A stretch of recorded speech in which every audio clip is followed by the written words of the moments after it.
I want you all to know.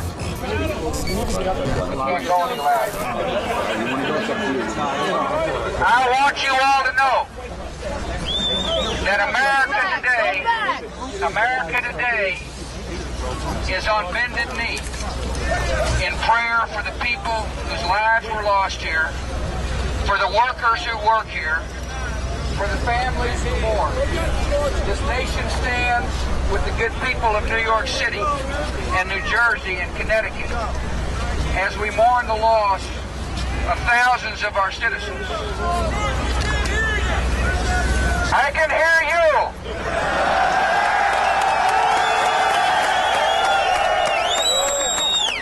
I can hear you. The rest of the world hears you.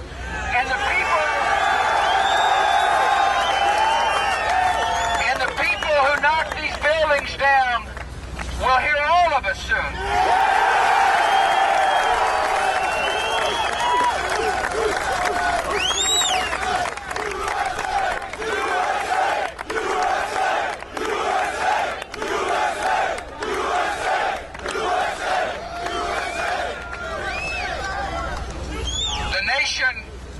The nation sends its love and compassion to everybody who is here. Thank you for your hard work. Thank you for making the nation proud. And may God bless America.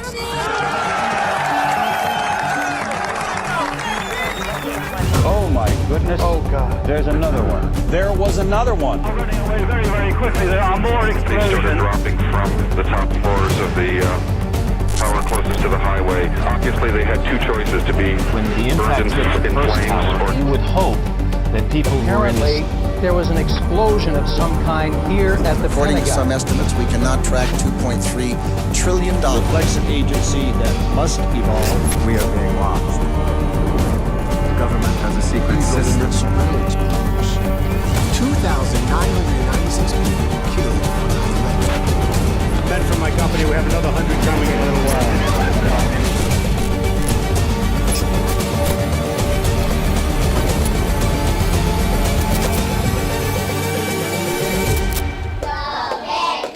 Yes, the pet goat.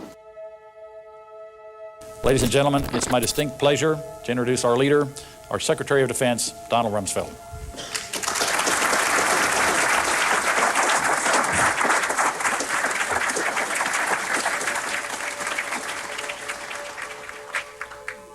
The topic today is an adversary that poses a threat, serious threat to the security of the United States of America. Our challenge is to transform not just the way we deter and defend, but the way we conduct our daily business. Let's make no mistake. The modernization of the Department of Defense is a matter of some urgency. In fact, it could be said that it's a matter of life and death, ultimately, every American's. Every dollar we spend was entrusted to us by a taxpayer who earned it by creating something of value with sweat and skill. A cashier in Chicago, a waitress in San Francisco. An average American family works an entire year to generate $6,000 in income taxes. Here we spill many times that amount every hour by duplication and by inattention. That's wrong. It's wrong because national defense depends on public trust, and trust in turn hinges on respect for the hardworking people of America and the tax dollars they earn. Our financial systems are decades old. According to some estimates, we cannot track $2.3 trillion in transactions. We need your help. I ask for your help. I thank all of you who are already helping. I have confidence that we can do it. It's going to be hard. There will be rough times, but it's also the best part of life to be engaged in doing something worthwhile. Every person within earshot wants to be a part of a proud organization, an organization that cares about excellence in everything it does. I know it, you know it, let's get about it. Thank you very much.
day is to remember that this was a pivotal moment in our history in which we as a collective were terrorized. And it was the day that we gave up our rights to privacy, our rights to demand transparency, all in the name of safety. We were told, and we are still being told, that jet fuel can actually melt steel. We are also told that the Saudis had involvement. We are also being told that, and convinced, and they even made diagrams and videos and wrote full reports to Congress on how a terrorist's passport busted out through the exploding plane within the building and flew a couple of blocks down to be found intact by a passerby in a business suit and handed over to an official. And that's how they knew who was on there. It's horrific to think that the government would manipulate, or any nation's government would manipulate their people and kill innocent people to serve a purpose. But let's be honest, in war that happens all the time. When missiles fly, when nerve gases are used, when bombs are dropped, lots of innocent people die. I mean, the A-bomb in Japan killed a lot of little kids while they were playing with their dollies in their bedroom. This is the reality. This is the ugly side of war. And what happened on 9/11 was an act of war. That is fact. Anyone saying it was just a horrible terror attack, or like Ilhan Omar says, some people did some things, is just despicable. This was an act of war. And who did that?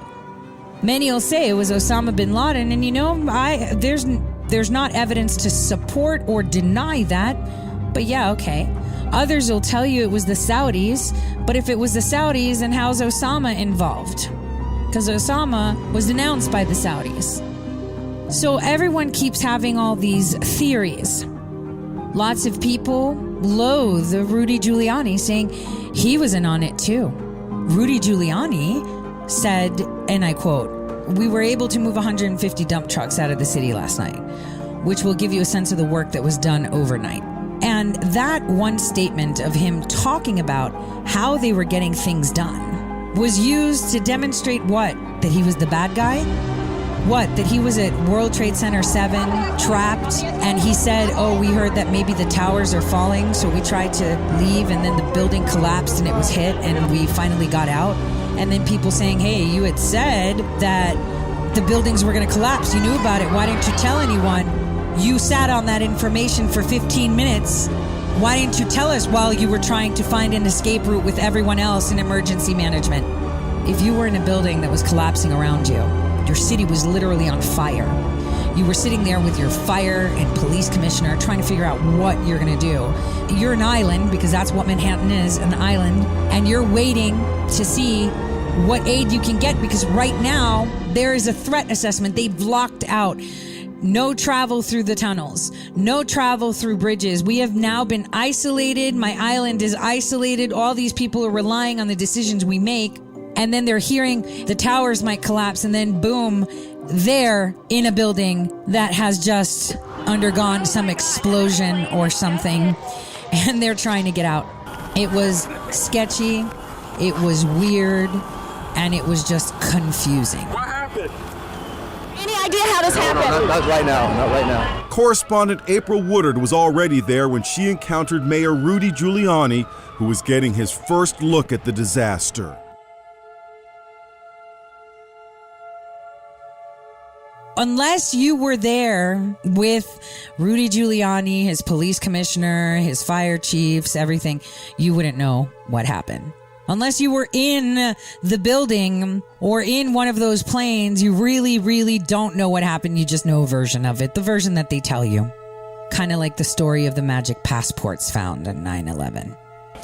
Another development on Saturday, New York officials revealed at a news conference here in the city that a hijacker's passport was found blocks from the World Trade Center crash site, if you can believe that. No other details were given, but the discovery prompted the FBI and police to expand the search area down in Lower Manhattan. So we'll never know, but here's what we do know.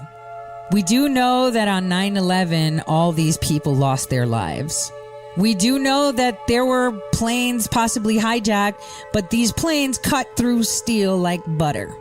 And not only that, jet fuel suddenly was able to melt steel. Consecutive explosions, happened. Never ever in a steel building has it collapsed because of a fire. Your foundations have to have an issue. So was it collapsed? So 9/11 is always going to be a question mark.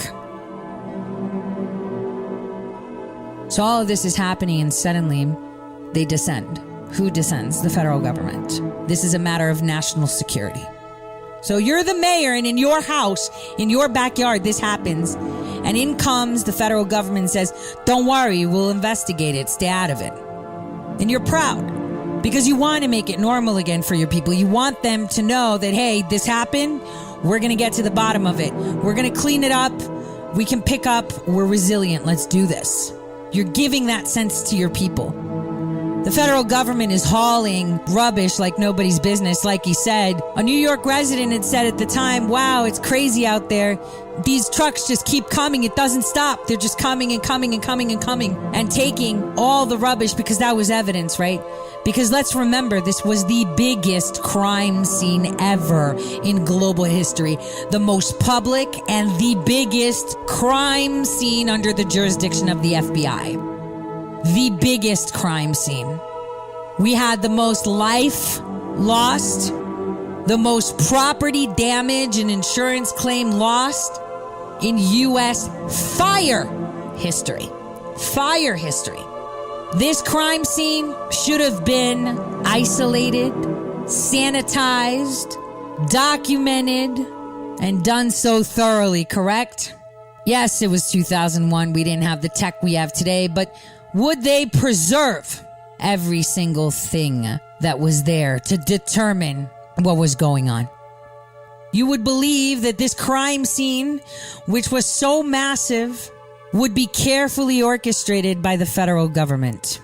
The investigation the feds completed on Tower 7, that documentation, that evidence cataloged correctly one by one so we can figure one hair you find, you place, you put. So that way you can find what happened. You would test for every single type of residue. Jet fuel, explosives, thermite, because thermite does melt steel. You would be very careful, right? That's how you do it. You ensure that you preserve that crime scene. But guess what? It wasn't done. It wasn't done. When we want to point fingers, we point fingers to the people that had the power to do something. We point fingers to the people that led the investigations into this, that were responsible for the cataloging of evidence, for subpoenaing witnesses, for taking testimony, for analyzing every single hair, paper clip, shoe, finger, whatever it is they collected with those dump trucks. And there was one person that was responsible. We are, as I said, beginning the hearings today in the nomination of Robert S. Mueller III to be director of the Federal Bureau of Investigation, frankly, one of the most important positions in our government. He has had an outstanding career in law enforcement, served as a federal prosecutor in 3 different U.S. attorneys' offices.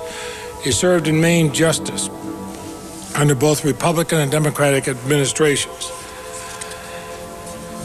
For Mr. Mueller and for this committee and for the nation, this is more than a job interview, because we're at a crucial juncture for the FBI and well beyond an interview.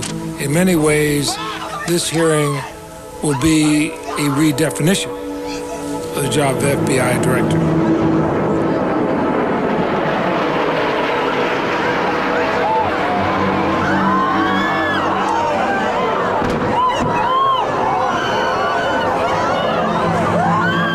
Thank you, Chairman Leahy, Senator Hatch, members of the committee. Thank you for the extraordinary courtesy and support that you have extended to me over the past several weeks. I want to especially express my appreciation to you, Mr. Chairman, for your willingness to schedule this hearing and begin a formal consideration of my nomination. I was deeply honored when President Bush decided to nominate me for the position of Director of the Federal Bureau of Investigation. In my view, the FBI is the finest law enforcement agency in the world. Its highly skilled and dedicated workforce and its investigative tools and resources are unmatched in law enforcement. I consider it the highest privilege to be asked to lead such an outstanding organization.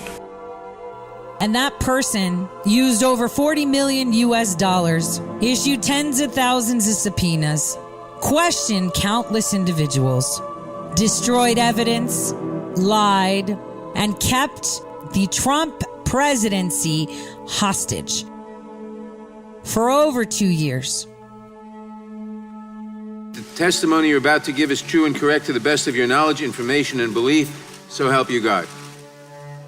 And after such a thorough investigation into one simple matter, without evidence like pieces of wall or maybe an airplane, if there was one, black boxes, paper clips, explosive residue, fire, analysis, didn't have any of that. It was all hearsay, right? It was all fake dossiers and the word of agents. Came up with zero Russia collusion, right? 2 years, very thorough, wasn't it? Super thorough. Then why is it that that same person that was responsible for the 9/11 investigation used very little money and closed the investigation on 9/11 within 3 weeks? That same person, Robert Mueller, responsible for the no collusion hoax investigation, was responsible in determining what happened during 9/11. The evidence on the dump trucks, never cataloged. The steel that was left over with residue that you could have run through some tests to see. Was it jet fuel? Was it what they say is thermite that melts steel? Not there either. That steel was resold to China. On September 4th, 2001, Robert Mueller was sworn in as FBI director under George Bush. That was one of George Bush's biggest mistakes, because only a couple years later, they would show him who's really president. I want to thank you all for practicing reading so much. It's really important.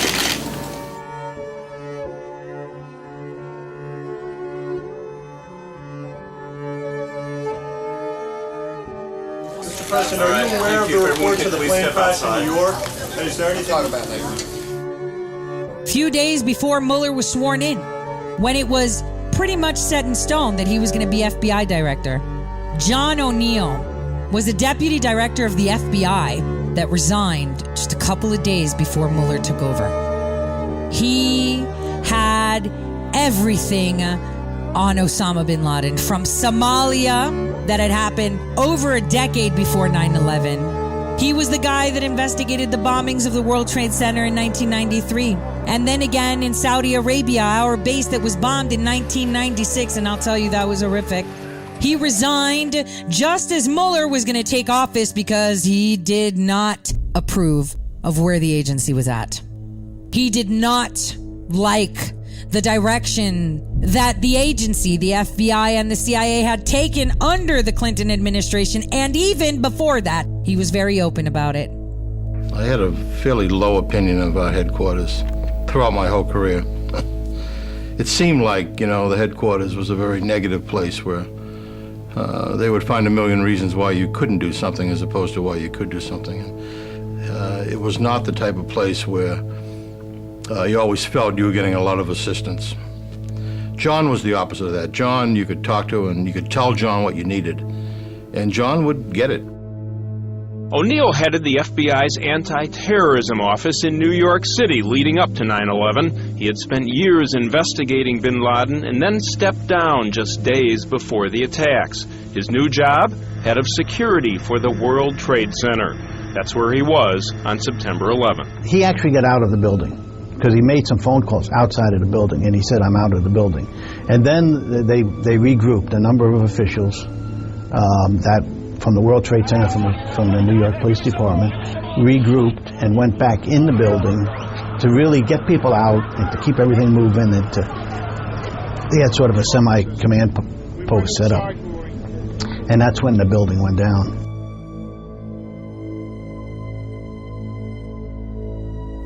That guy had taken the role head of security for the Twin Towers because he felt that that was under threat. He felt that that was the most vulnerable position. Everything in his body told him that if something were to happen, it was going to happen there first. Because the message, either that be from terrorists or terrorists aided by our own people so they can guide to what they need, and those were his words the night before, would be there. Obviously, he's dead now. He had information. This is why he took that position at the World Trade Center. There was information, and the thing is, he didn't know if it was coming from home or if it was coming from abroad. Mueller did not examine the largest crime scene there is. He didn't go through any of the evidence, and even if he says that he did, 3 weeks is not enough to parse through all that rubble. All they tell us is look at the video. I've seen videos. I mean, Tulsi Gabbard was on TV talking, and while she was talking, her zit disappeared. And I can tell you personally, the TV showed a plane coming in that would have flown over my head as I was watching. I saw the explosion in the second tower. I didn't see the plane fly over my head to hit the tower. Well, a few minutes after the explosion, with words that flashed across the screen saying live. While the explosion happened, it wasn't on TV, and they knew that. They knew people on the ground weren't watching television and watching the tower. Only some of us were. Some of us that were at a place where they had it in their view, they could see, and were in an area that had multiple televisions, around the room. According to the TV screen, it would have had to fly over my head to hit that tower, and I didn't see it. But I saw it on your screen almost 2 minutes after the explosion happened. Many will say, maybe you weren't looking. Maybe. No, I'm telling you what I saw.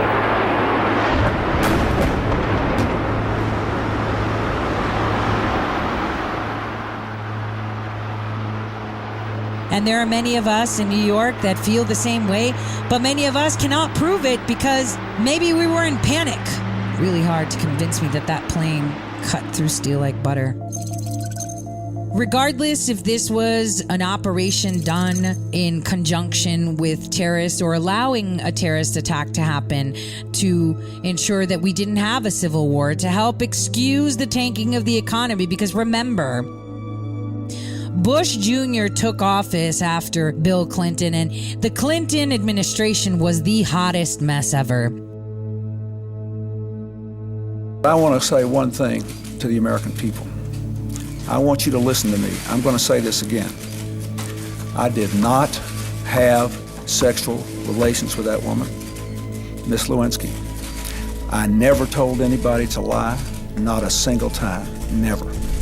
These allegations are false, and I need to go back to work for the American people. Thank you. At the time of him undergoing impeachment proceedings for raping Monica Lewinsky, I'm telling you it was rape. No woman holds on to a dress with semen, period. We had the corrupt Clintons, terrorist attacks like nobody's business throughout their administration. Saudi Arabia, our bases, embassies, wars declared. If it was a video game, I would have orchestrated it in order to reset the nation under my terms. It seems like every single time there is a tragedy, every single time there is something that has happened in the past 30 years, it's the same damn people that keep popping up. I mean, when looking into the Taliban and the bombings in Kenya and Tanzania, isn't it incredible how all of these people that played a role in the Russia collusion investigations in one way or another seem to lead back to the same clowns. The same ones. Aside from the Clintons being in the center of almost everything, we got Mueller and Comey like they're like this eternal couple popping up everywhere. There is some direct relationship with all of these.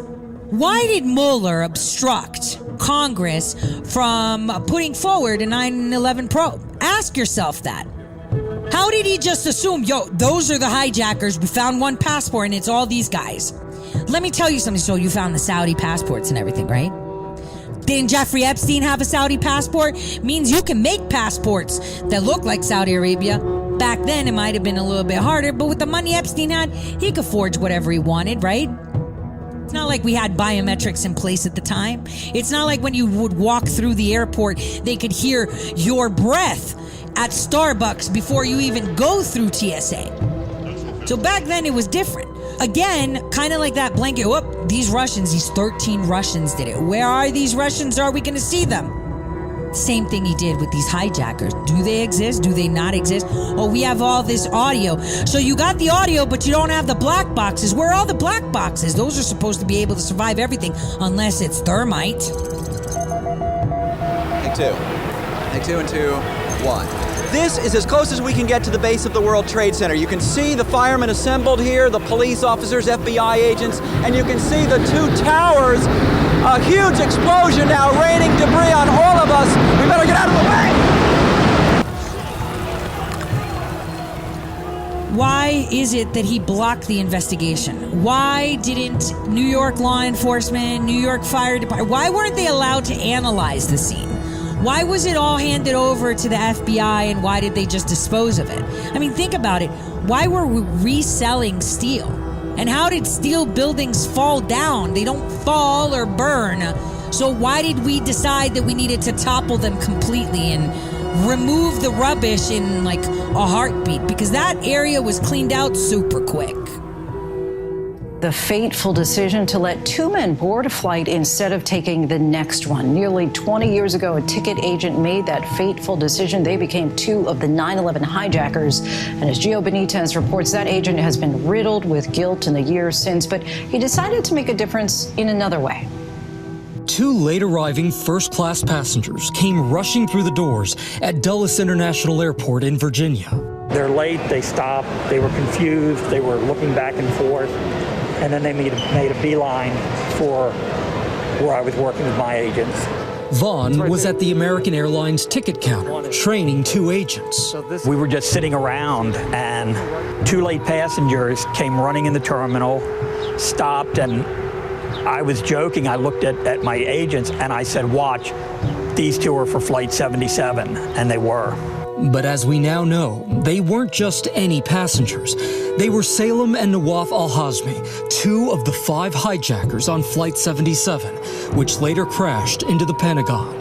When Atta's picture was plastered all over TV after the 9/11 attacks. And I said, holy bleep, I know that guy. I called up my partner and I said, did you see that guy that they're showing? And he goes, yeah, that guy was in our office. July 2001, Mike Chiarelli and his partner had a plane like this one for sale. It was an Antonov. It's a Russian cargo plane. It's not a jet, but it's a big plane. Mohammed Atta came in interested in the plane because the story was at the time he was going to open a parachute jump school.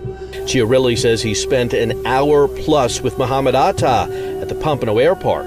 He knew exactly what he was looking for. And Atta wasn't alone. The other 2 guys stayed silent. They really didn't do anything. They just kept walking around the plane and like inspecting. He was in the cockpit with me. He was talking. He knew what he was doing. He wanted to see logbooks. He wanted to know fuel information, how far he could fly. I believe that they were doing some kind of research. So the question is, how did these clowns get in here and why did most of them fly from Boston? I'm just saying. And when they came here, who sponsored them to come into the country? How come Mueller doesn't have that information? How did they get here? How did all these people slip in and come in?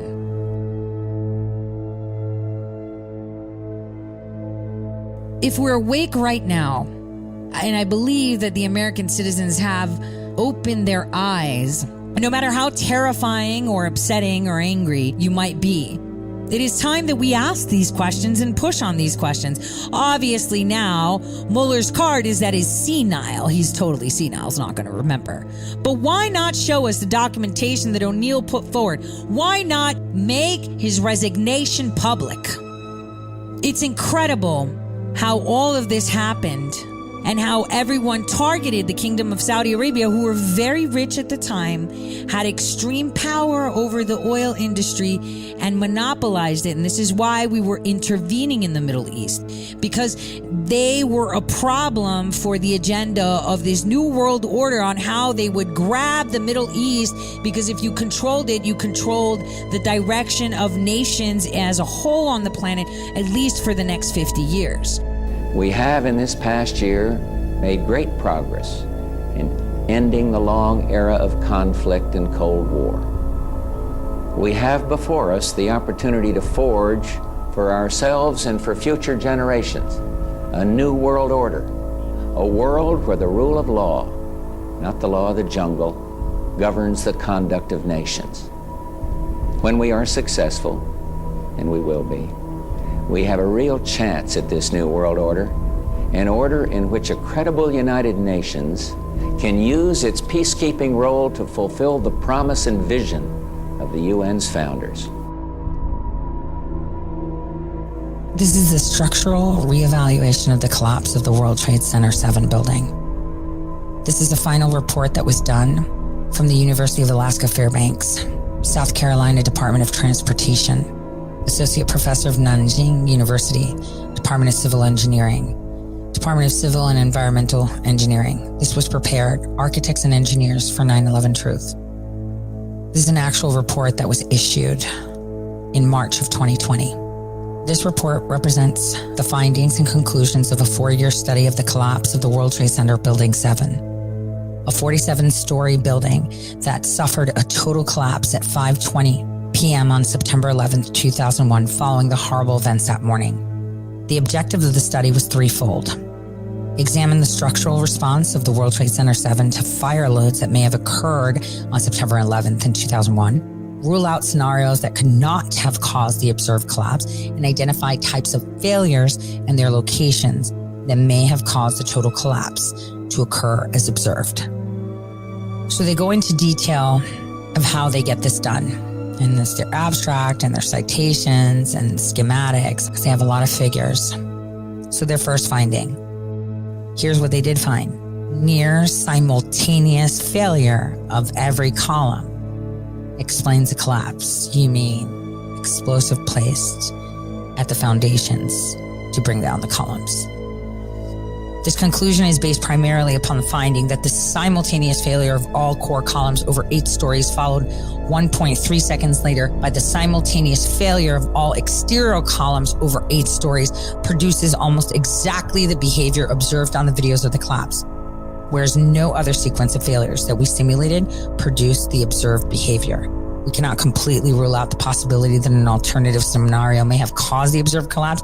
However, the near simultaneous failure of every column is the only scenario we identified that was capable of producing that behavior. I hope you understood that.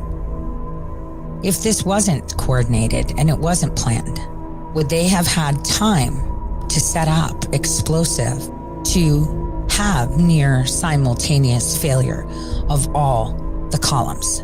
I want you to think about it. Would they have had time? Did they sit there and say, holy crap, all these people are jumping out of buildings and all these planes came in and this is so scary and we're terrified and we don't know how this is going to respond. Is the whole building going to fall? Is all of New York going to be wiped out? What if there's a nuclear bomb on the plane? Something, right? So while they're doing that, they're planning a controlled demolition at World Trade Center 7. Come on, are we serious? They did a thorough study. So thorough, it's beyond thorough.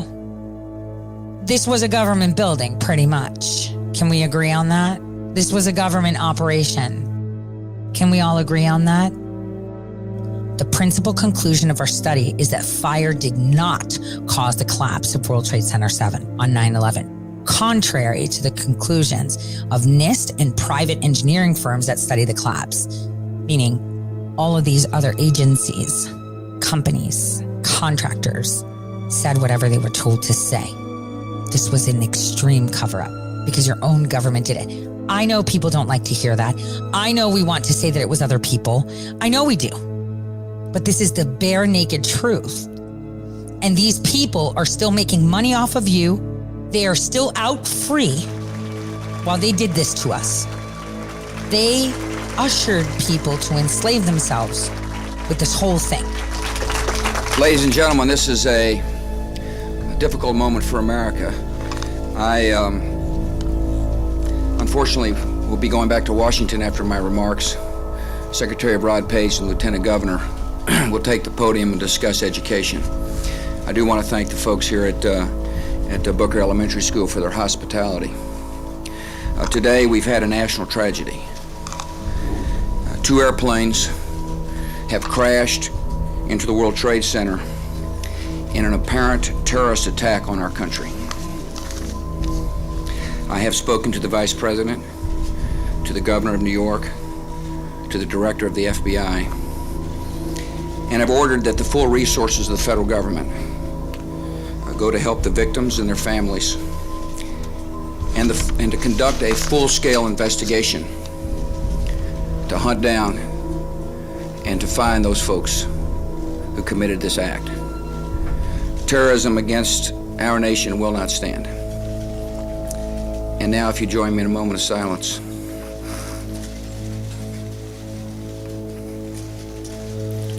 May God bless the victims, their families, and America. Thank you very much. 9/11 was highly orchestrated. And I'll tell you where my personal knowledge kicks in, okay? This is the story of a 30-year search by U.S. intelligence agencies to perfect mind control. Welcome, George. Welcome to the CIA. Thank you for... I remember that day very well. It was an uncommonly warm January day in 1976 when George H.W. Bush arrived at the CIA headquarters to take over as the director of the Central Intelligence Agency. The duties of the office on which I am about to enter. On which I am about to enter. So help you God. So help me God. Restoration of public confidence is essential if we are to get on about our important work here. Sir, the Republicans are trying to blame you for the existence of a small air base at Mena, Arkansas. This base was set up by George Bush and Oliver North and the CIA to help the Iran-Contras, and they brought in plane load after plane load of cocaine there for sale in the United States, and then they took the money and bought weapons and took them back to the Contras, all of which was illegal, as you know, under the Bolin Act. But tell me, did they tell you that this had to be in existence because of national security? Well, let me answer the question. No, they didn't tell me anything about it. They didn't say anything to me about it. The airport in question and all the events in question were the subject of state and federal inquiries. It was primarily a matter for federal jurisdiction. The state really had next to nothing to do with it. The local prosecutor did conduct an investigation based on what was within the jurisdiction of state law. The rest of it was under jurisdiction of the United States attorneys who were appointed successively by previous administrations. We had nothing, zero, to do with it, and everybody who's ever looked into it knows that. John Brennan used to be the CIA advisor to Bill Clinton. He advised Clinton of everything the CIA was doing in the 90s. That was his career. He's been in the agency forever and a day. Now, as John Brennan worked as the intelligence briefer, he did it right after he was in charge of the CIA's counter-terrorist center. Under Bush and Reagan, he was just a trainee, I guess, in Jeddah, Saudi Arabia. He was working at the embassies, et cetera, et cetera, et cetera. Because it was in 1980 that he actually supposedly joined the CIA. It was a little bit before that, but officially it was 1980, and he joined the Directorate of Intelligence in 82. I know this from talking with him. He explained to me his position as an attaché in Jeddah in the mid-80s, just right before 1985, I guess. And then he started to work on AIPAC after that under the end of Bush's terms. Well, Bush Sr. was the 3-term president, we know that, but Reagan/Bush, right? He then, under the Clinton era, was moved out of the counter-terrorist center to be a briefer. And And in 95, he got his position as executive assistant to George Tenet. And one thing I've never told anyone is that one of the most important people that I met under my first disguise was George Tenet. And he didn't recognize that I was in disguise, which was the reason that I was in disguise. I want to announce my intention to nominate George Tenet, who is standing here with me with his family, currently the acting director of the CIA, as the director of Central Intelligence. He brings a wealth of experience and skill to the challenge of leading our intelligence community into the 21st century. Beginning in 1995, he served with real distinction as deputy director under John Deutsch. Prior to that, he was my senior aide for intelligence at the National Security Council. He did a superb job of helping to set out our intelligence priorities for new challenges. And at the CIA, he has played a pivotal role in putting these priorities into place and leading the intelligence community in meeting the demands of the post-Cold War world. As the longtime staff director of the Senate Select Committee on Intelligence, George Tenet understands the essential role Congress must play in the intelligence community's work. Then we come to March 5th, same year, 2000. And the CIA learns some additional information, very critical information. On March 5th, the CIA learns that Hazmi had actually entered the United States on January 15th, 7 days after leaving the Al-Qaeda meeting in Malaysia. So now the CIA knows Hazmi is in the United States, but the CIA still doesn't put Hazmi or Midhar on the watch list and still does not notify the FBI about a very critical fact. A known Al-Qaeda operative, we're at war with Al-Qaeda, a known Al-Qaeda operative got into the United States. My question is, do you know specifically why the FBI was not notified of that critical fact at that time? The cable that came in from the field at the time, sir, was labeled information only, and I know that nobody read that cable. But my question is, do you know why the FBI was not notified of the fact that an Al-Qaeda operative now was known in March of the year 2000 to have entered the United States? Why did the CIA not specifically notify the CIA? That's my question. The FBI. Sir, if we weren't aware of it, when it came in the headquarters, we couldn't have notified them. Nobody read that cable in the March time frame. So that the cable that said that Hazmi had entered the United States came to your headquarters, nobody read it? Yes, sir, it was an information-only cable from the field, and nobody read that information-only cable. Should it have been read? Yes, of course, in hindsight. In late 97 is when I first met and came in contact with John Brennan. He was the CIA chief in Saudi Arabia. Joining me now is the former director of the CIA, John Brennan, and he's a one-time station chief in Saudi Arabia. Director Brennan, welcome back to Meet the Press. Good morning, Chuck. As I was sort of joking with my staff earlier, it seems as if in the early parts of the Obama administration, if there was a problem between the Obama administration and Saudi Arabia, you were the one sent to try to mediate the situation. One thing that was being put forward in conversation was the fact that, there was an overwhelming amount of people applying for visas. And this was about a little over a year after the Kabar Towers bombing. Today, the FBI got to work in Dhahran, gathering the scorched, twisted pieces of a fuel truck loaded with explosives that ripped the front off the 8-story military dorm, exposing just how vulnerable U.S. troops are here.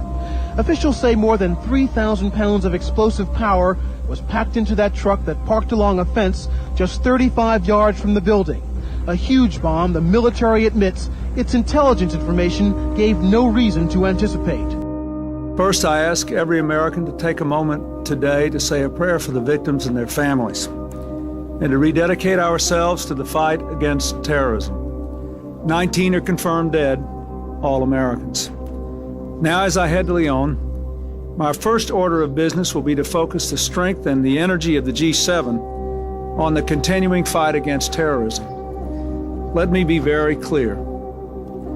We will not resist, we will not rest in our efforts to find who is responsible for this outrage, to pursue them and to punish them. Anyone who attacks one American attacks every American. Being kind of wet behind the ears, right? And young, and in between training sessions, I had conversations with people there right before I was leaving for training again, back to the States. And one thing they told me was they found that the station chief, Brennan, was signing off visas to people that were barred from entering, like they failed or they were on a list from the original lists that the State Department had to not get visas, and he clearly overrid them. And I thought to myself, maybe they're assets, maybe this, right? So I actually asked that question prior to leaving to go back to the States, where I went to Arizona and then to 2 Air Force bases. I remember that one of the guys that was down in Saudi Arabia had come to the Air Force Base in California, and he was then going to Diego Garcia. And I mentioned to him on the base, I found it really bizarre, but they're probably assets, of the agency. And maybe those people that have been flagged were for that reason. And he goes, well, we've been told to not allow people that have specific skills to go in. So that was just the conversation, and they found it odd. So people were chatting about it, but it turned out because he was chatting about it, he was now being moved to Diego Garcia. That was funny. Fast forward, the bombing happens. And so if we have this bombing, right, obviously the Saudis hate us. And the more interesting part was that when this bombing happened, a move that was unexpected is something that I saw happen in 97 when I was there. They had pushed forward a program of fast-tracking visas. Now, when I tell you fast-tracking visas, we're talking giving people visas without checking their backgrounds. And that felt really alarming. So just so you understand how long this has been going on, you must understand that this visa program was never actually approved. It was a CIA agency push. And this was done after the bombing, and you would say that makes no sense. If they hate us, why are we fast-tracking visas for people that hate us and have just exploded us? That makes zero sense. Why would John Brennan step in after the bombing, after being the executive assistant to George Tenet? Why would he come to Saudi Arabia and expedite visas? And this was unofficial, right? Unofficial. At least 2 of the 9/11 hijackers had been recruited into a joint CIA-Saudi intelligence operation that was covered up at the highest level, according to a new court filing, and this comes from the Gray Zone, Kit Clarenberg. A newly released court filing raises grave questions about the relationship between Alex Station and a CIA unit set up to track Al-Qaeda chief Osama bin Laden and his associates, and 2 9/11 hijackers leading up to the attacks, which was subject to a cover-up at the highest levels of the FBI.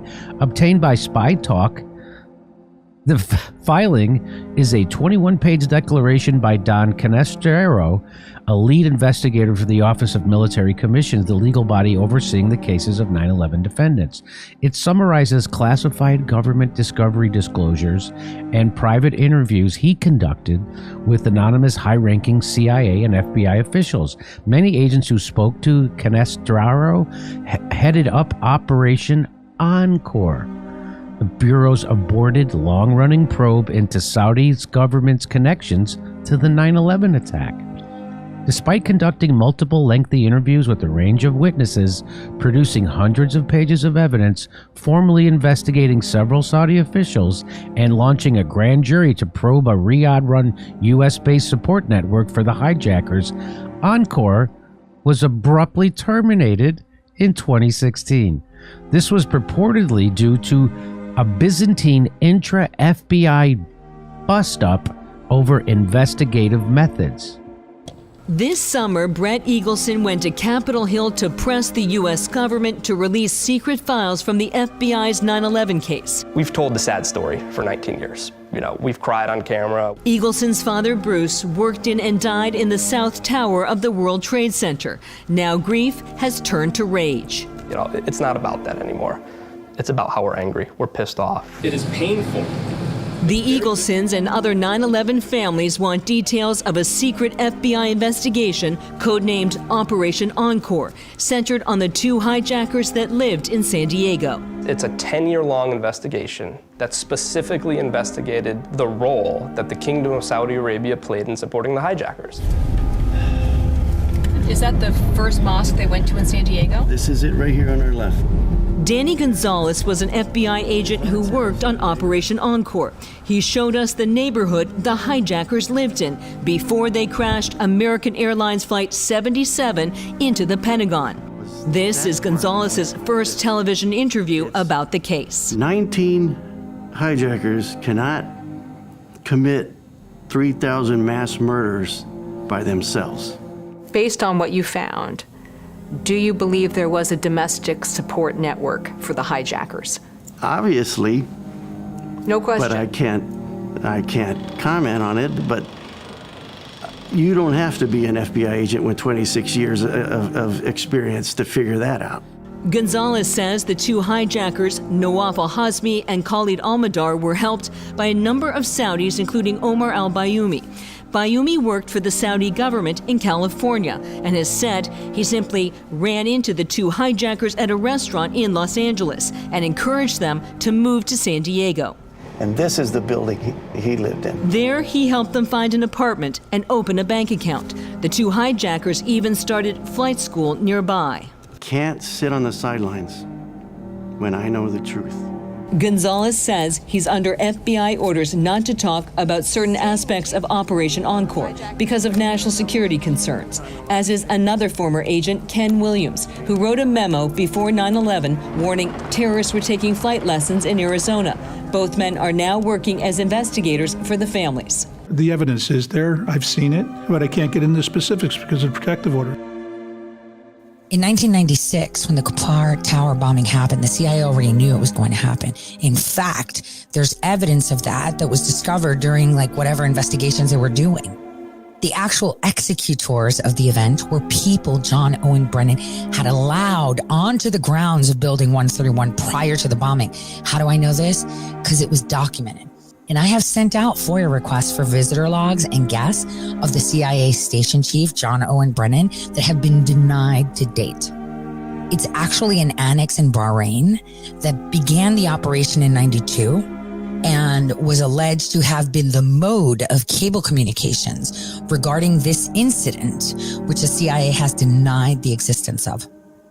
Remember, 19 U.S. service members lost their lives, and it was none other than former DIA at the time, Director Clapper, along now with a deceased General Dowling, who died of meningitis, who led the task force in the Qatar Towers investigation. The president unleashed attacks this week on career civil servants. Former CIA Director John Brennan, the former Director of National Intelligence, James Clapper. You've worked closely with intelligence officers throughout your decades in public life. You really believe that people like Brennan and Clapper are part of a deep state conspiracy? I don't know what you want to call it, but I have no regard at all for Clapper and Brennan. I think they're two clowns. I mean, the other guy, Clapper is talking about spying. And he doesn't realize it's spying on the Trump campaign. He's got an obligation to tell him. Brennan has been, Brennan was chief torturer in charge. Then he disowned it. Then I don't know what he did with the CIA, but he's the most political CIA director I have ever met. And Clapper They're not civil servants as far as I know. Really? All those decades of Political service? appointees. In the military? Political yeah. Hey, there are a lot of people with decades of service. Some good, some bad, and some then get consumed with power, and some begin to lie. And in the case of Brennan, he's a political guy. He was Obama's chief defender. Again, the bombing was imperative to excuse the attack on U.S. soil years later. It was during that time of the bombings that many of the visa applications from Saudi Arabia were being denied, right? They were being denied because of the bombings. And in fact, visa applications of the majority of the hijackers during 9/11 were denied right before and after the bombings, but John Owen Brennan personally overrode the denials and issued the migrant visas. In fact, in 1999, myself, I was back in Saudi Arabia when visa applications were coming into question with a large delegation of SASA persons like myself, which is a group of Security Alliance intelligence contractors, just so you know. So in November of 1999, I was pregnant and I didn't know it. I personally reviewed and was made aware of approvals done by John Owen Brennan, who at the time was going to be officially promoted to Deputy Executive Director of the CIA. And I was briefed on the Visa Express program because that was to be deployed to European nations as well as Saudi Arabia. And like the 19 U.S. service members that died at the Qabar Tower, 19 hijackers helped execute the 9/11 attacks. And all 19 of them received their visas before and after the Qabar Tower bombing. And all 19 were done with John Owen Brennan's stamp of approval from Jeddah. In fact, the deployment of Visa Express helped the support staff of less than 5 of the hijackers enter the United States with legal visas, because you're not going to execute this plan without having people watching your back, from bag boys to drivers to rentals to food to anything that you're doing. All right, I'm Mike Springman. Some 15 years ago now, I was chief of the visa section at the CIA's consulate at Jeddah, Saudi Arabia. In Jeddah? Yeah. People were being brought there from all over the Middle East for visas to come to the United States. And I was told they were terrorists that were recruited to come to the U.S. for training and shipped back to Afghanistan for fighting the Soviet soldiers. And this was, when I was there, this was between 1987 and 1989. And it wasn't until I got back to D.C. and talked to the journalist Joe Trento and a couple of other people. One was a guy connected with a local university here in D.C., and another fellow who was with another government agency. But I learned that, it wasn't visa fraud like I thought at the time. I thought somebody was being paid under the table for this, based on a conversation I had with a guy. And I thought that, this was really strange, but I couldn't explain it. And then when Trento and these other people started talking to me, and I said, well, this explains the whole thing. The reason why there was this pressure, the reason why these guys who were not businessmen, who were not educated, who were essentially low-level clerk-type people, supermarket checkers, guys who worked in an auto parts store, why visas were being demanded for them. And, when I put the pieces together from my 3 contacts, it was people who were brought here, who were recruited by the CIA and its asset, Osama bin Laden, to come to the United States for training as terrorists and to return them to Afghanistan to fight with the Soviet soldiers there and kill them. This was the end of recruitment for the Mujahideen in Afghanistan. And where they went in the U.S., I don't know. What they were taught in the U.S., I don't know. Never been able to find that out. Nobody seems to have an inkling of it.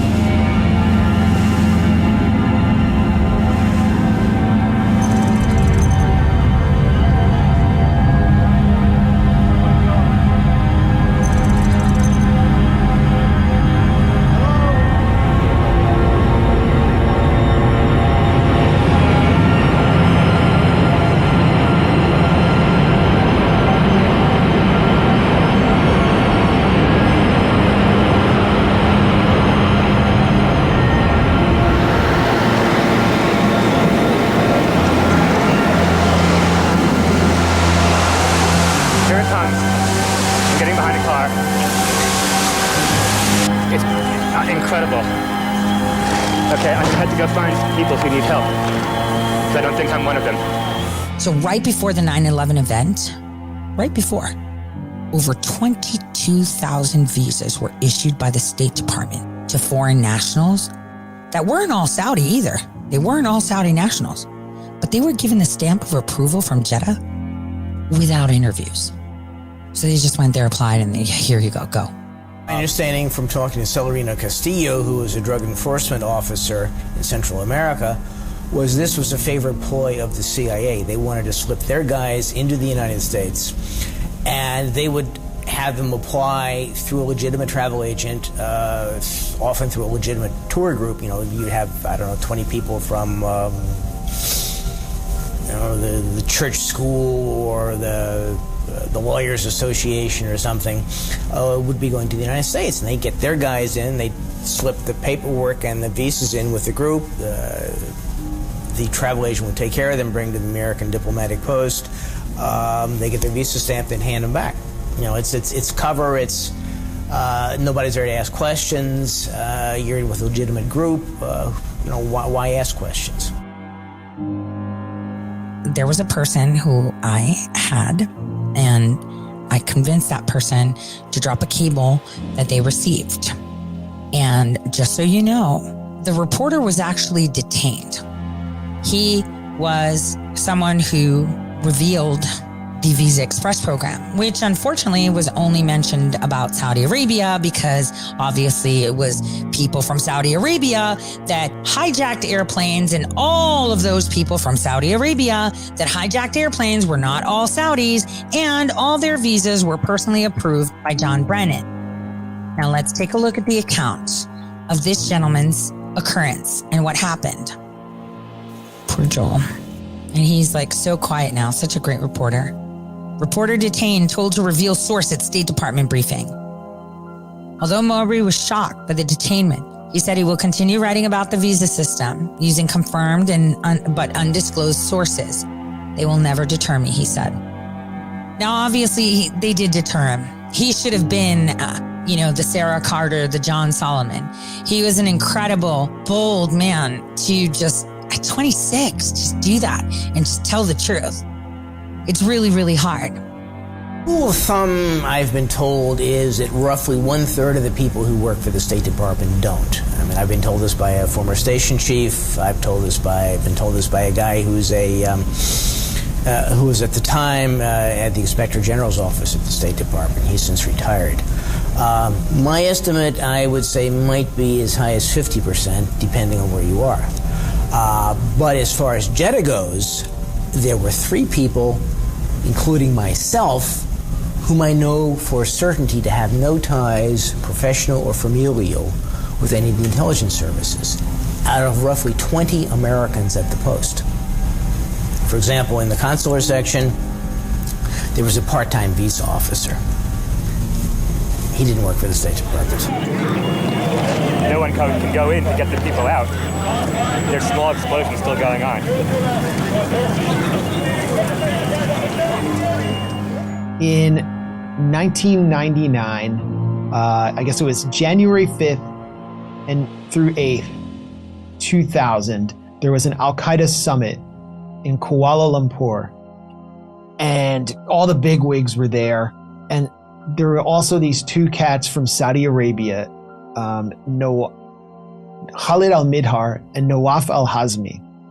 And they had in their hotel room while they were at the meeting, CIA agents busted into their room, photographed their passports, saw that they had multi-entry visas to the US, and then proceeded to allow them to sail into the US, to fly into the US directly into LA International Airport, get off the plane without any additional screening, and did not tell the FBI's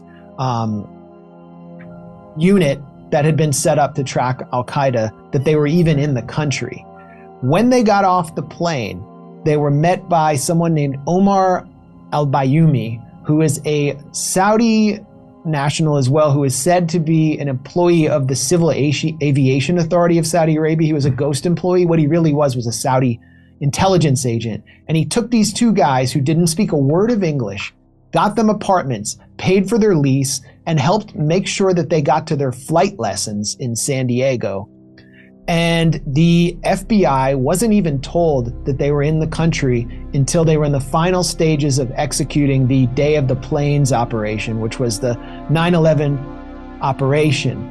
A law enforcement action was never enacted against these two would-be hijackers, and it was because the CIA had covered up their presence and refused to tell the FBI. And now we learn through Don Canestraro's filing, after he interviewed several agents who participated in Operation Encore, which was the aborted, long-running probe into Saudi connections to the 9/11 attacks. We learn that these two hijackers had probably been recruited, or had certainly been recruited, by the CIA, whether they knew it or not, in order to give the CIA access to Al-Qaeda. So here we have two 9/11 hijackers enjoying a direct relationship with the CIA and the Saudi intelligence services.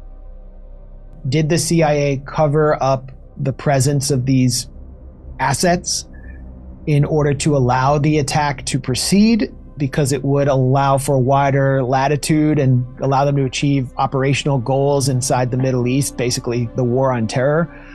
Or did they just cover it up because they didn't think such an attack would ever take place, and that this was their Hail Mary pass at gaining access into the inner circle of Al-Qaeda, because these were characters who had access to Al-Qaeda? And, at the time when this was taking place, the system was blinking red. That's what the 9/11 official report says. And Paul Wolfowitz gave a speech about a potential new Pearl Harbor as in the months before 9/11, and said only something like that would catalyze the U.S. into being able to expand its wars in the Middle East. So they're all, George W. Bush, the presidential daily briefing that he was given just like a month before 9/11, and he threw it in the trash after 15 minutes. We must stop the terror. I call upon all nations to do everything they can to stop these terrorist killers. Thank you. Now watch this drive. George Bush himself was briefed on the program. In fact, he was briefed on the whole map to victory, indicating a list of all nations the U.S. would be able to declare war with because of this event. That unnamed general you heard who told Rumsfeld. Let's listen to that so you can understand just how shameless these people, they're shameless. They are extremely shameless. But they laugh about it too. Right after 9/11, about 10 days after 9/11, I went through the Pentagon and I saw Secretary Rumsfeld and Deputy Secretary Wolfowitz. I went downstairs just to say hello to some of the people on the joint staff who had used to work for me, and one of the generals called me in. He said, "Sir, you got to come in and talk to me a second." I said, "Well, you're too busy." He said, No. He says, "We've made the decision. We're going to war with Iraq." This was on or about the 20th of September. I said, "We're going to war with Iraq. Why?" He said, "I don't know." He said, "I guess they don't know what else to do." So I said, "Well, did they find some information connecting Saddam to Al-Qaeda?" He said, No. He says, "There's nothing new that way. They just made the decision to go to war with Iraq." He said, "I guess it's like we don't know what to do about terrorists, but we've got a good military and we can take down governments." And he said, "I guess if the only tool you have is a hammer, every problem has to look like a nail." So I came back to see him a few weeks later, and by that time we were bombing in Afghanistan. I said, "Are we still going to war with Iraq?" And he said, "Oh, it's worse than that." He said, he reached over on his desk, he picked up a piece of paper, and he said, I just got this down from upstairs," meaning the Secretary of Defense's office today, and he said, "This is a memo that describes how we're going to take out 7 countries in 5 years, starting with Iraq and then Syria, Lebanon, Libya, Somalia, Sudan, and finishing off Iran." I said, "Is it classified?" He said, "Yes, sir." I said, "Well, don't show it to me." This is a leader of a nation that said this. We should not be okay with this, because what if it wasn't your leader and it was someone else? How would you feel about it? You wouldn't be very happy, would you? Let's just say, what if that was Xi Jinping? Oh, we got a list, and we're going to take over all these nations. France, Germany, Greece, Italy, Czechoslovakia, and then we're going to go for the U.S. Why? I don't know. If we have a hammer, everything's got to look like a nail. How would you feel? That's not something funny. And you heard it from Bush Jr.'s mouth. He told you that. He said it 10 days after 9/11. Al-Qaeda was created. Osama used to be called Usama. He was trained by the CIA. This was all planned. When I put the pieces together from my 3 contacts, it was people who were brought here, who were recruited by the CIA and its asset, Osama bin Laden, to come to the United States for training as terrorists and to return them to Afghanistan to fight with the Soviet soldiers there and kill them. The poor Saudis, they had him by the cojones. I mean, we should find out what happened to Khashoggi. A lot of people aren't going to be very happy with how that comes out. Tit for tat, we shouldn't accept that. God doesn't like that. It's the U.S. government's duty. If you have this information, you know, hey, the Saudi government might get aggressive with you. Mm-hmm. Be careful when he was a U.S. resident, but he was a Saudi citizen. Do we have a duty to warn him? If there's credible intelligence that somebody is under threat of violent attack, that will trigger a process to decide about the ability to warn that individual. I don't know what type of intelligence we had before his disappearance, but if it was an arrest or detention or a capture of Jamal Khashoggi, he is a Saudi citizen, even though he's an American resident. So I am unclear exactly whether or not that threshold for duty to warn was triggered, but it would have to have some type of threat of violence associated with it. 9/11 was how they got to you. 9/11 is how they got away with violating our privacy, throwing more people in jail, curbing our speech, becoming the thought police, and smothering us in technology like nobody's business. After 9/11, they took one of the programs I had done, or the back end part of it, and started to use it to spy on everybody in this country. And that was a program they created called Stellar Wind. That was separate and compartmented from the regular activity that was ongoing, because it was doing domestic spying.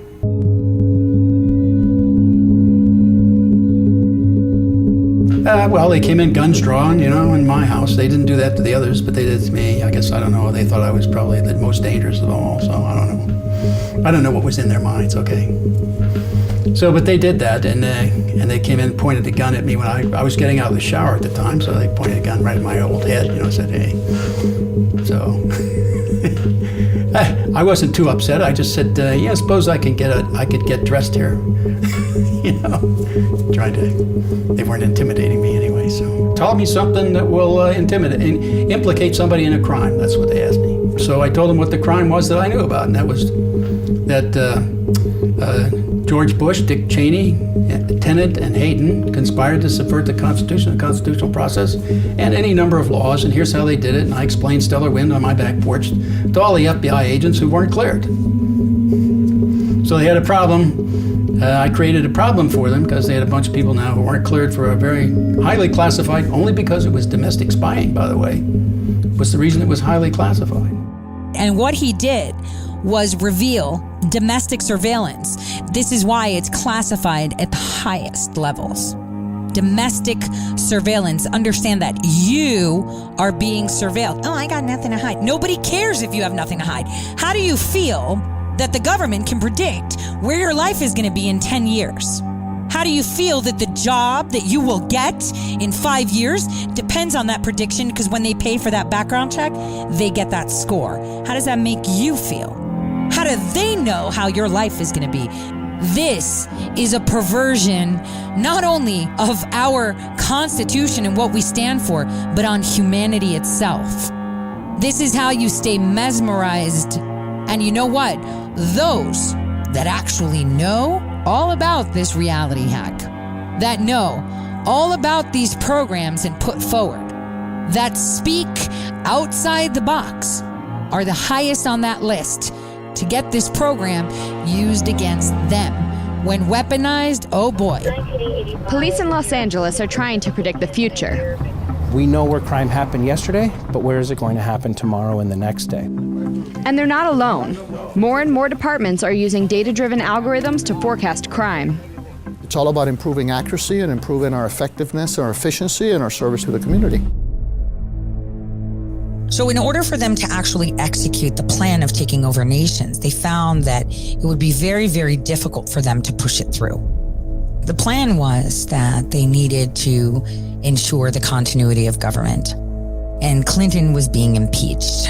And this was a problem. George Bush Sr. came up with a fantastic plan in his, in Jeb's area, the child that was left behind by the Bushes. We're going to digitize the way they vote, because if we can see how foreigners vote, then that's how it happens. How do we do that? We need to show shortcomings in how it is. And I was actually in that meeting myself, where the discussion of the hanging chads was being done. How do we remove human error and go all in on technology now that everyone on Netscape and loving the internet and it's new? At that point, that was discussed. And it was created into this big thing, but this is how they allocated funds to the Department of Defense, specifically DARPA, to come up with how to get it done and to create the software that would assist in getting it done. And you guys have heard Curtis himself confess in Congress of how he was hired by a Chinese named company and the government, and he even slipped and said George Bush. He slipped and said it. Mr. Curtis, would you please state your full name for the record? My name is Clinton Eugene Curtis. And where do you reside? Tallahassee, Florida. And what is your profession? I'm a computer programmer. Would you please speak into the microphone so the audience can hear your testimony? I'm a computer programmer. Mr. Curtis, are there programs that can be used to secretly fix elections? Yes. How do you know that to be the case? Because in October of 2000, I wrote a prototype for President Congressman Tom Feeney. Because in October of 2000, I wrote a prototype for President Congressman Tom Feeney at the company I work for in Oviedo, Florida, that did just that. And when you say did just that, it would rig an election? It would flip the vote 51-49 to whoever you wanted it to go to and whichever race you wanted to win. And would that program that you designed be something that elections officials that might be on county boards of elections could detect? They would never see it. You say he was the lobbyist for the voting machine company at the same time he was Speaker of the House? I don't know what the voting machine company is. He was a lobbyist for Yang Enterprises. We had NASA contracts. And Yang Enterprises did what? Computers? Computers. Okay, and he was your lobbyist. Your company's lobbyist for that company, yes. And he asked you to design a code to rig an election? Yes. While he was Speaker of the Florida House? Yes. This was during or previous to the 2000 election? Yes, October into September. In order to be able to control elections, because they needed to ensure that their own people that would have the ability for the continuity of government from the minute Reagan was shot until 2020 was done. They needed to ensure that continuity. So elections was one. We can't go into all these places and just plunder. We should do it in a more peaceful way. We can create riots and then come in as the good guy and offer them ways to elect things. And so the software was created. In 2004, Paul Brinkley and Robert Gates, who also then became CIA director of a very specialized division in the Department of Defense, within a year were funded and they got this done. And at that point, Curtis's, software failed because, they got caught, kinda. And he confessed to Congress. Where is he now? In Florida. It's ridiculous how people, for the love of money, do anything. And she said, you don't understand, we need to hide the fraud in the source code. Hide the fraud, not reveal the fraud. Not reveal the fraud, because it's needed to control the vote in South Florida, was what she said. That's what she said. To your knowledge, was this used I have no idea. I was ready to leave. So as we move on, we had multiple portions. We had the war plan of what they were going to do in order to dominate for oil and geography, because, you know, not a lot of people understand just how important the Middle East and the land of Turkey geospatially are, how important they are. They link up, you know, 3 continents: Africa, which is an untapped, wealthy continent, Europe, and Asia. And they give access to it all. And every large nation wishes to have access to that land and dominance. Now, as all of these parts, which is the let's terrorize the Americans so we can digitize them and control them, therefore we can create the monitoring systems that we can deploy over in other countries too. This was all in conjunction with the Crown and other big leaders, such as the Chinese, the Russians, sort of, not really. Gorbachev wasn't really his cup of tea. Putin played both sides of the fence very well, and you can see him coming up really hard now. On 9/11, you had this journalist called Jane Stanley. She said a third building has collapsed. Okay, she said this. And now remember, on the internet, everybody's on the internet, people analyze videos all the time. And they said, while she said it, the building was still standing. So that's really bad. How can she say WT7 collapses while it's still standing? How does she know? What more can you tell us about the Salomon Brothers building and its collapse? Well, only really what you already know. Details are very, very sketchy. There's almost a sense downtown in New York behind me, down by the World Trade Centers, of just an area completely closed off as the rescue workers try to do their job. But this isn't the first building that has suffered as a result. We know that part of the Marriott Hotel next to the World Trade Center also collapsed as a result of this huge amount of falling debris from 110 floors of the 2 twin towers of the World Trade Center.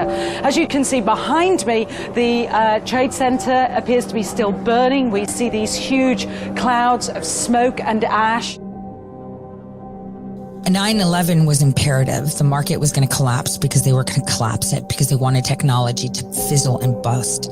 And this is why we had the tech bubble bust. And post-2000, even though technology was rapidly advancing and people were getting more immersed in it, for some reason, everybody lost their money during the tech bubble. And you're just like, what happened, right? What happened? How did we lose money, but everything's being implemented? That's because the government took hold of it. And you were too busy worrying about your safety to look at it. And this is how you make a shift in the market. BuzzFeed dug up an old quote from Donald Trump talking about a large-scale terror attack 19 months before 9/11. In his 2000 book, The America We Deserve, Trump wrote, "I really am convinced we're in danger of the sort of terrorist attacks that will make the bombing of the 1993 Trade Center look like little kids playing with firecrackers." One day, we're told that a shadowy figure with no fixed address named Osama bin Laden is public enemy number 1, and U.S. jet fighters lay waste to his camp in Afghanistan. He escapes back under some rock, and a few news cycles later, it's on to a new enemy and a new crisis. Wait. Yeah. Okay, hold on a second. Is this really Trump before 9/11? Have you read this? Donald, this is Roland Smith. Hi, Roland. You know, how you doing on this kind of day? You know, at some point, we're going to put all this behind us. And you, as a visionary, particularly in New York real estate, what do you think that we ought to do as a city, as a people, when all of this when the mourning stops, when the dead are honored, and we've found out what caused it and maybe corrected it? What does the city need to do? Well, I guess the big thing that you really will have to do is never forget. You just can't forget that something like this happened.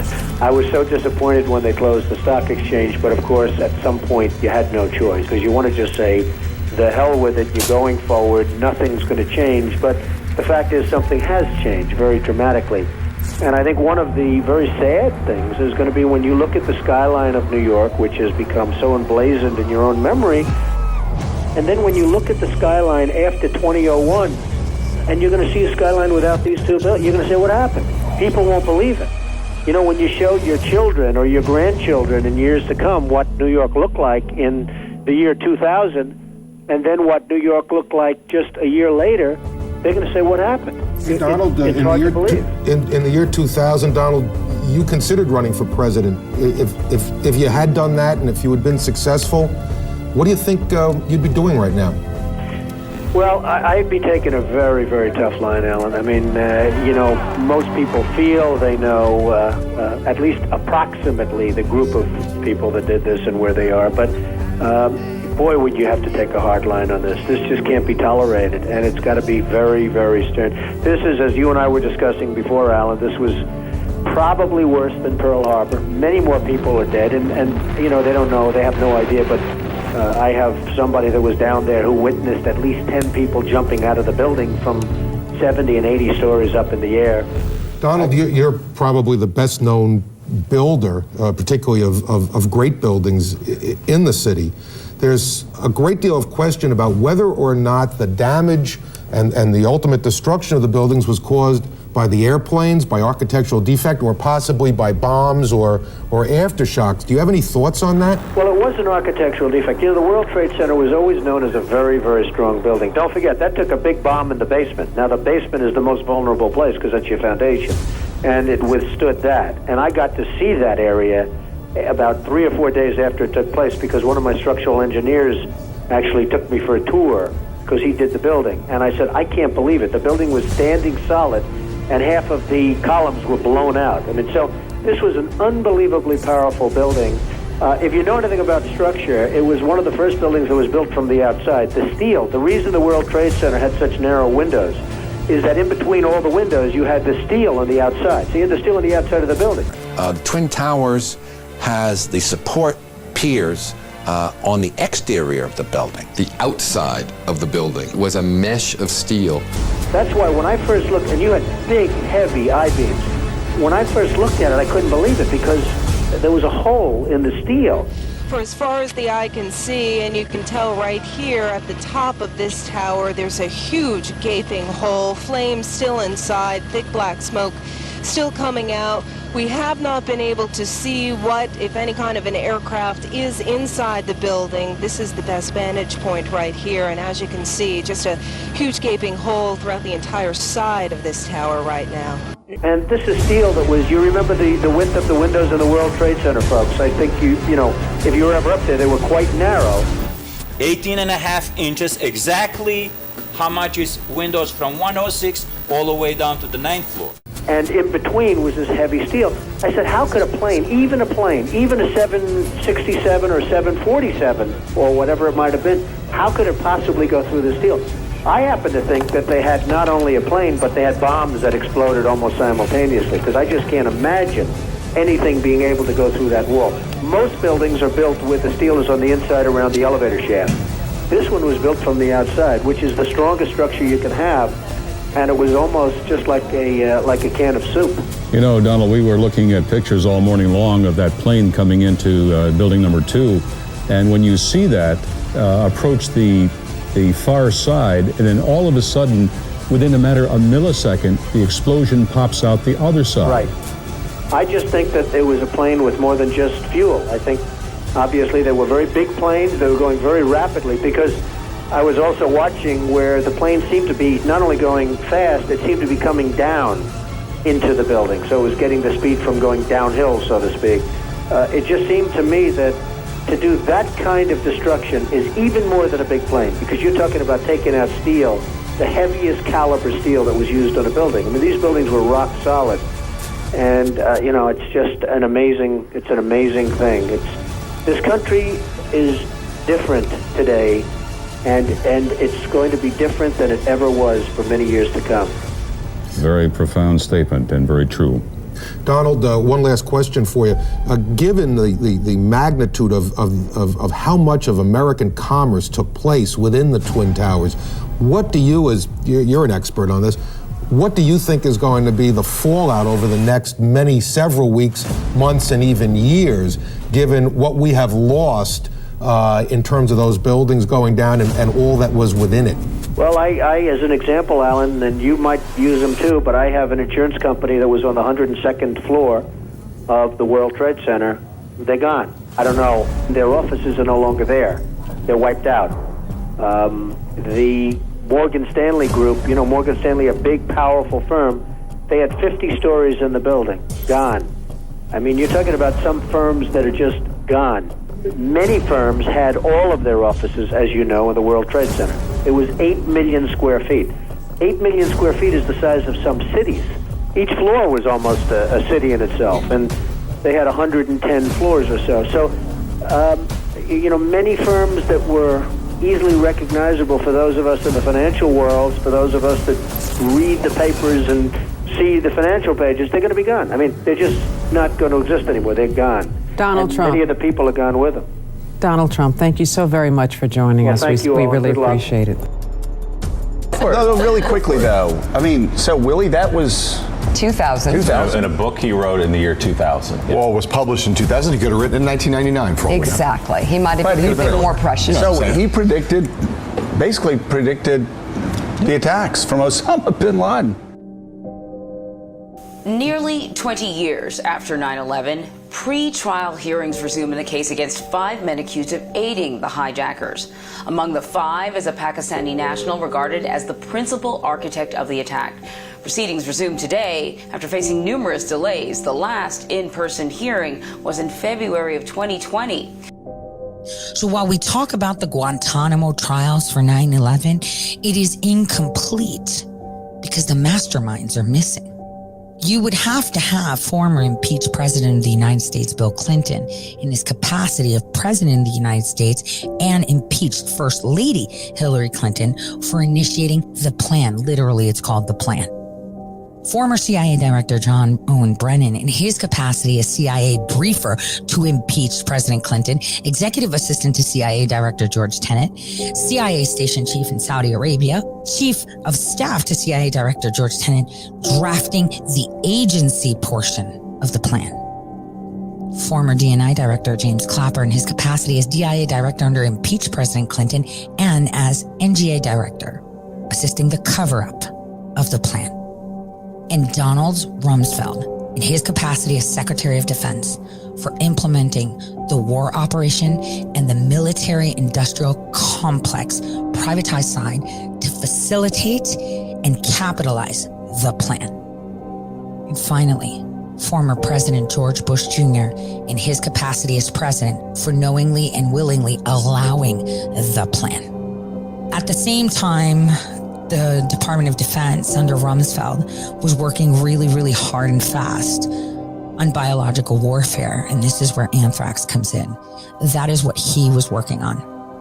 He was more of the person thinking that what we have to do is control the people from the inside out, not only from outside forces, but inside.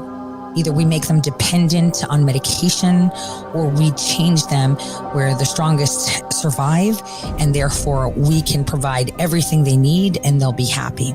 I think we've heard Klaus say the same words, Klaus Schwab, where you'll own nothing and love it. And just so you understand, Hillary Clinton wanted to do everything Obama did. In the 90s, when they took office, and I say they because we all know that she manages everything. She wanted to be president, but the 90s wouldn't let her, so he just pretended to be president while she was really in charge. Hillary Care was supposed to take into effect. It was supposed to be put together properly. They needed to propel the harnessing of information. It was impeached President Clinton that was struggling on how to deploy surveillance and data collection systems within the United States. And this is where the idea was born. Digitizing citizen records from birth to death, monitoring all phone calls and communications, collecting facial recognition, health data aggregation. That was Hillary Care, but Obamacare did it for them. Controlled and documented travel, and doing that with the cyber oligarchs we see today, which DARPA helped create. It wasn't that we advanced in technology. They harnessed all these cyber oligarchs. from people in their garages like Steve Jobs.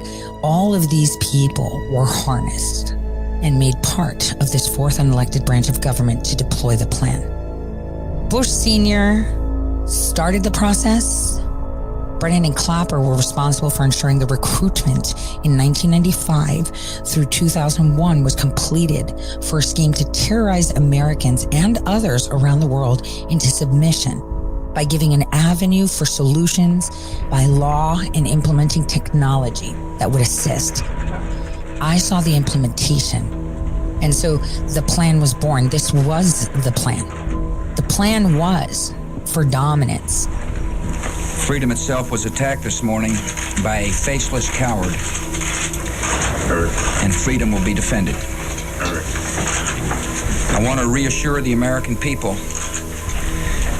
that the full resources of the federal government are working to assist local authorities to save lives and to help the victims of these attacks. We have in this past year made great progress in ending the long era of conflict and Cold War. We have before us the opportunity to forge for ourselves and for future generations a new world order, a world where the rule of law, not the law of the jungle, governs the conduct of nations. When we are successful, and we will be, we have a real chance at this new world order, an order in which a credible United Nations can use its peacekeeping role to fulfill the promise and vision of the UN's founders. George H.W. Bush, the 41st President of the United States, he served from 1989 to 1993. Though George H.W. Bush was director of the Central Intelligence Agency for only a short time, from January 1976 to January 1977, their headquarters building in Northern Virginia is named after him. I know that I speak for every man and woman in this place today when I say, welcome home, George and Barbara Bush. It's great to have you back. Do you think Congress has the authority, should have the authority to release secret material? No, I don't. Why not? I don't think that any branch, that the legislative branch of government should unilaterally be empowered to release secret documents. I simply don't feel that way. We cannot run an intelligence business on that kind of basis. And part of it's secret, and I'm going to see that it stays secret. You take on the intelligence community, they have 6 ways from Sunday at getting back at you.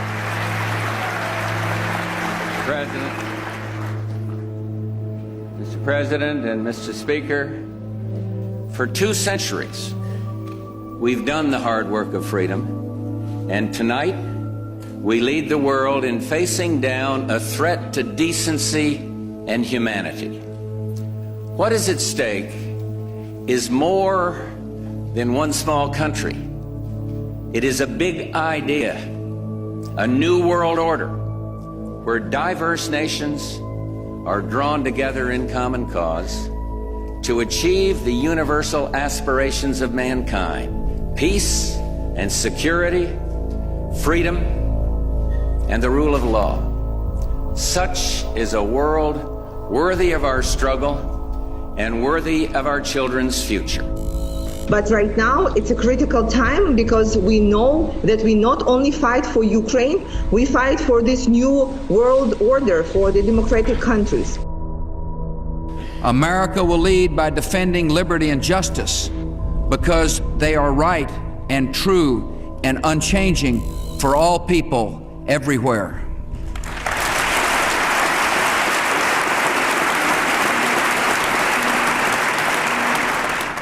No nation owns these aspirations, and no nation is exempt from them. We have no intention of imposing our culture, but America will always stand firm for the non-negotiable demands of human dignity, the rule of law, limits on the power of the state, respect for women, private property, free speech, equal justice, and religious tolerance.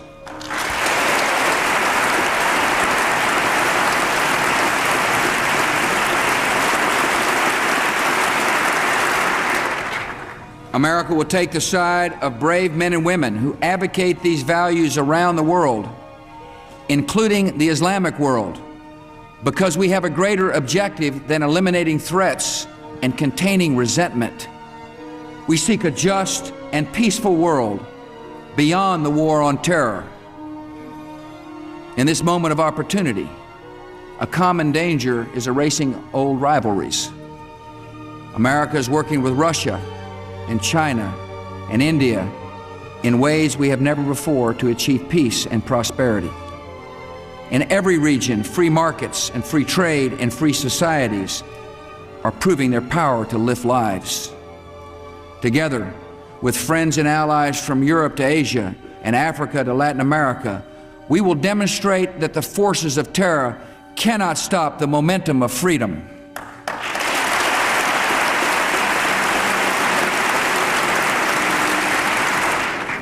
When I called our troops into action, I did so with complete confidence in their courage and skill. And tonight, thanks to them, we are winning the war on terror. These are the people that gave us vaccines to control us, medications to enslave us, fear to further enslave us, fear and questions to further divide us, social justice so they can divide us even more. This is their plan, straight from start to finish. This was their plan all along. It wasn't extremely intricate. It was very well distributed. It was very well executed, and everyone played their part correctly. Think about it. 9/11 happened. We were convinced all of this was okay. And you know what I did? I watched them do it in other countries. I am not worthy of any redemption. You might say, why didn't you say anything sooner? Where was I going to go? Was I supposed to go to the president, who probably got the general that told on Rumsfeld excommunicated? We should all find out who that is. Was I supposed to go to the media that they own? So the question you should be asking yourself is, why hasn't anything been done about this? And I'm shocked that those that have been in office since this happened still haven't been able to nail them. Because there's a lot of me's that have come out. Yes, many of them are gone now, because you're not allowed to flap your mouth.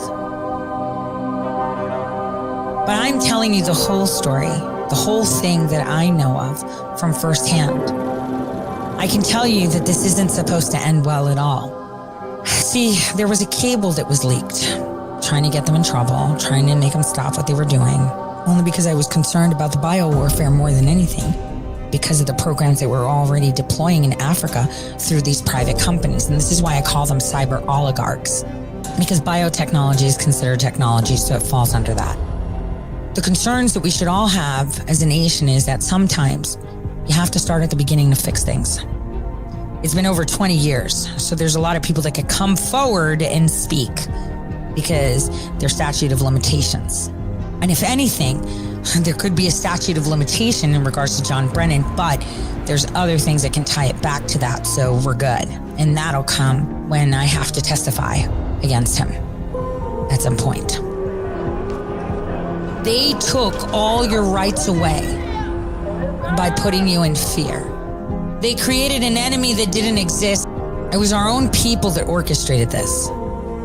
And so what all of us should be doing right now as a nation, both left and right, is demanding that they be held accountable. Because they have planned this. 9/11 this time around should be about truth. There's another one. There was another one. I'm running away very, very quickly. There are more explosions. They're dropping from the top floors of the tower closest to the highway. Obviously, they had two choices to be burned in flames or... You would hope that people... Apparently, there was an explosion of some kind here at the According Pentagon. to some estimates, we cannot track $2.3 trillion. Reflects an agency that must evolve. We are being watched.